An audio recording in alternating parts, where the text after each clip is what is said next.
Olá, você sabe o que é doença de Huntington?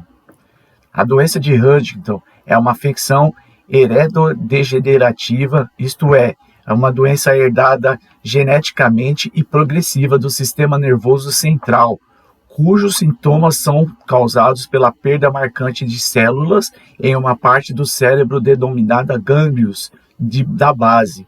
Esse dano do cérebro afeta as capacidades motoras, cognitivas, que é o pensamento, o julgamento e a memória, psiquiátricas, que é o humor, equilíbrio emocional, dentre outras. Mas, espera um pouquinho. Você quer saber mais sobre a doença de Huntington? Fique aí que eu vou te falar.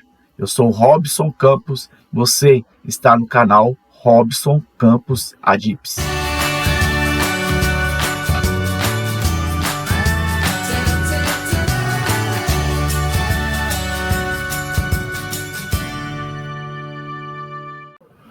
Isso aí, galera. Mais uma vez, boa tarde, bom dia, boa noite para quem está nos vendo agora. Você vai deixar um pouco de ver um pouco mais à tarde, mais à noite ou pela manhã. É um prazer imenso estar aqui com vocês, passando mais informações sobre algumas doenças que ou às vezes você já ouviu, ou ainda ouvirá pela frente, ou está ouvindo pela primeira vez aqui no nosso canal, tá bom? Hoje eu estou falando sobre a doença de Huntington, uma doença muito significativa, uma doença muito grave, muito séria. Então eu vou deixar aqui agora um videozinho para vocês se habituarem sobre a doença de Huntington e no final a gente estará de volta aqui, tá bom? Fique aí e daqui a pouco a gente volta. Hoje vamos falar sobre a doença de Huntington. Aproveite para deixar seu like, isso ajuda muito na divulgação do canal. A doença de Huntington é uma doença hereditária que se inicia com abalos ou espasmos ocasionais e depois evolui para movimentos involuntários mais pronunciados, deterioração mental e morte. A doença de Huntington, DH, também é conhecida como Coreia de Huntington e possui esse nome em homenagem ao autor da primeira publicação científica da síndrome clínica, que foi apresentada em abril de 1872, George Huntington. O termo Coreia vem de origem grega e significa dança, sendo uma designação muito apropriada para as alterações motoras presentes nessa síndrome, semelhantes a alguns passos de dança. Segundo o artigo original, George Huntington descreveu uma série de alterações em que a característica mais marcante e típica é um espasmo clônico afetando os músculos voluntários sem ocorrer perda da sensibilidade ou consciência. A DH afeta 1 a 10 em cada 100 mil pessoas. O número de pessoas afetadas varia dependendo da parte do mundo em que vivem. Afeta igualmente aos dois sexos. O gene da DH é dominante, então os filhos de uma pessoa com essa doença têm 50% de chance de desenvolvê-la. Os sintomas geralmente se desenvolvem sutilmente, tipicamente começando entre 35 a 40 anos, mas às vezes antes da fase adulta. A DH é causada pela degeneração gradual de partes dos gânglios basais. Os gânglios basais são grupos de células nervosas localizadas na base do telencéfalo, na profundidade do cérebro. Eles colaboram na suavização e coordenação dos movimentos. A DH é causada por uma mutação no gene que codifica uma proteína chamada HTT. Essa mutação produz uma forma alterada da proteína HTT que causa a morte das células nervosas em determinadas regiões do cérebro. O mecanismo exato da doença ainda não foi esclarecido. 2 caminhos foram propostos.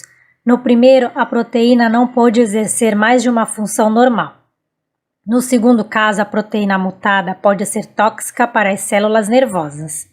Não existe um tratamento neuroprotetor capaz de impedir ou diminuir a progressão dos sintomas para essa doença. O tratamento do paciente geralmente requer o apoio de múltiplos profissionais e medicamentos indicados para cada sintoma individualmente. Sintomas: Durante os estágios iniciais da DH, a face, o tronco e membros podem se mover involuntariamente e rapidamente. A princípio, as pessoas podem misturar esses movimentos anormais involuntários com movimentos intencionais, de forma que os movimentos anormais são poucos perceptíveis. Entretanto, com o tempo, os movimentos ficam mais óbvios. Os músculos podem contrair-se breve e rapidamente, causando movimento repentino nos braços ou em parte do corpo, por vezes de maneira repetitiva e em sequência. As pessoas podem caminhar de modo exageradamente elegante ou alegre, como um fantoche.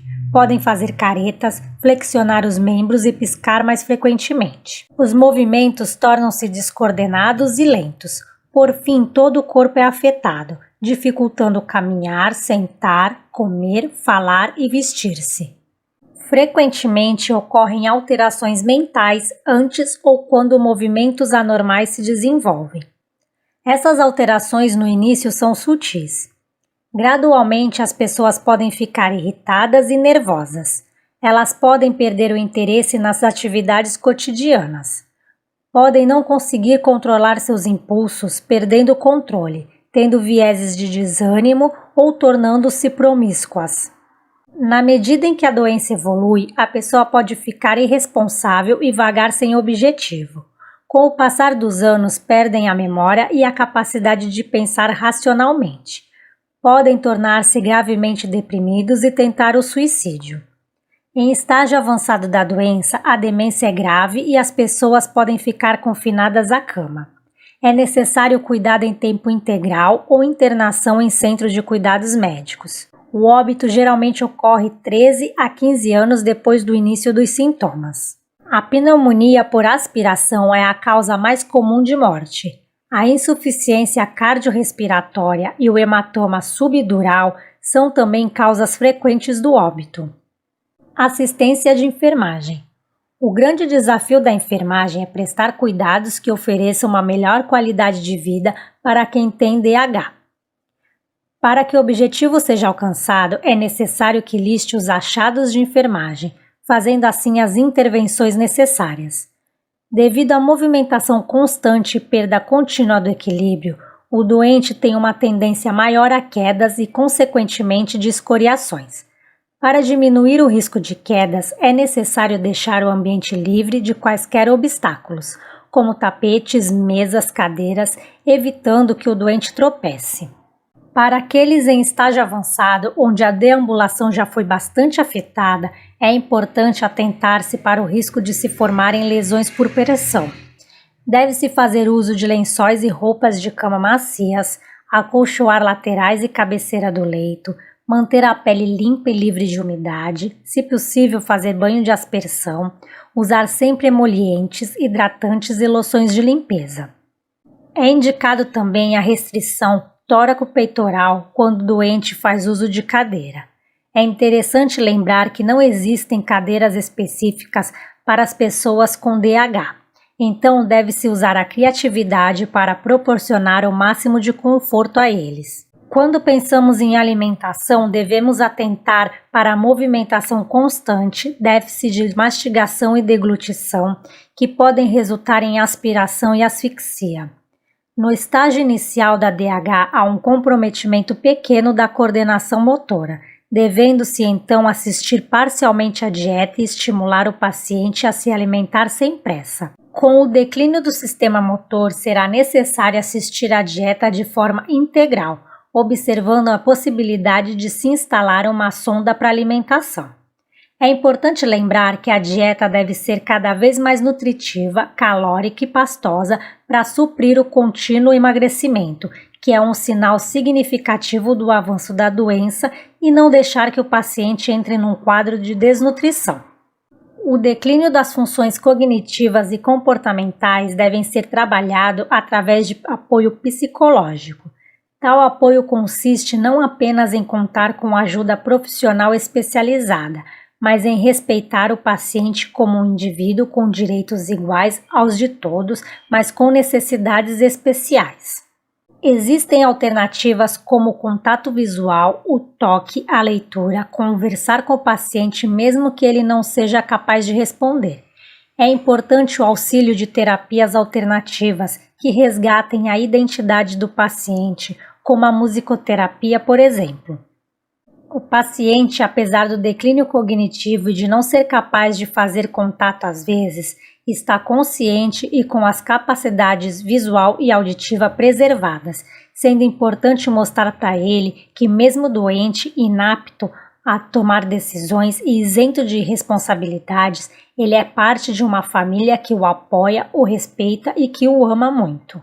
Eu gostaria de agradecer a Tânia Regina, lá de Minas Gerais, da cidade que, se eu não me engano, é de Juiz de Fora, ela que trouxe esse assunto para nós e nós estudamos e trouxemos aqui o melhor aqui para vocês, tá bom? Obrigado, Tânia, e obrigado pelo carinho aí.